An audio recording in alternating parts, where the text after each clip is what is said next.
Okay, I am going to explain the game 5 in a row. So what you're going to need for this game is one die. If you don't have a die, that's fine. The district has given you a page in your packet that has numbers. They look like this. They're rectangular. You can cut those out.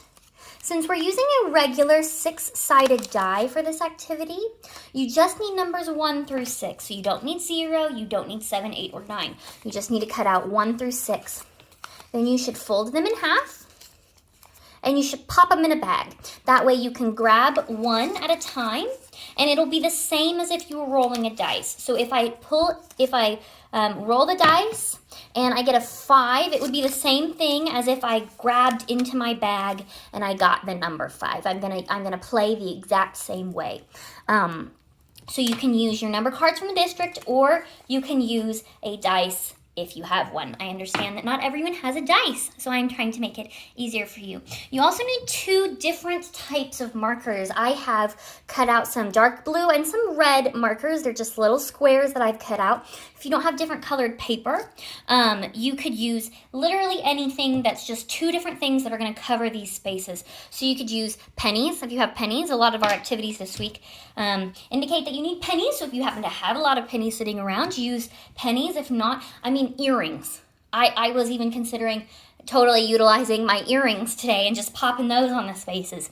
So whatever you have that you can figure out that are 2 different things. And you need a handful of each.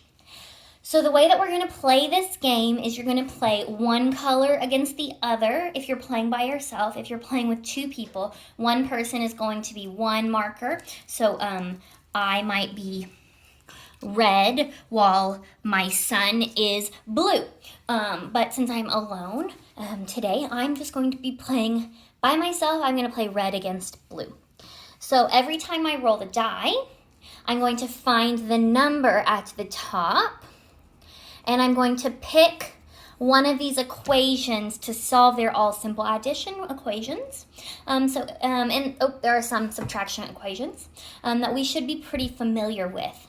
And then if I solve it correctly, I get to cover it with one of my markers. And it's just like bingo. I'm trying to make a straight line, either up or down, side to side, or in a diagonal. But I have to get 5 in a row. So if I start here and I get a diagonal, that's only 4 in a row. So just think of that when you're thinking of strategy. So I'm going to start my red color, and I'm going to roll the dice, and I got a 4. So I'm going to go to this 4, and I'm going to pick an equation I think I can solve. This one right here, 7 plus 1. I think I know that if I have 7 and I add 1 more, now I have 8. So I got that one right. I'm going to mark it with one of my markers. Now, parents, even if you're not going to play this with your child, if you're not going to play the other color marker, you are going to need to verify that your children get the answers correct. So I have 1 red on the board. Now it's blue turns. I'm going to roll. Blue got a 3. So since I'm blue, I'm going to try to stop red from getting this in a row. So I'm going to see if I can solve this problem. So 3 plus 4. 3 plus 4, I know 3 plus 4 is 7. So I'm going to cover that one with my blue marker. Now red is going to have to find a different way to make 5 in a row. Now it is red's turn. Red, oh, I got 4 again. How handy, because now I can find a way to make, I'm going to try to get this row right here. So I'm going to do this one, 2 plus 3. 2 plus 3. I know that's 5.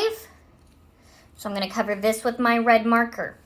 First, the marker color, or first person to get 5 in a row, hence the name, 5 in a row, wins. And I hope this has explained the activity 5 in a row.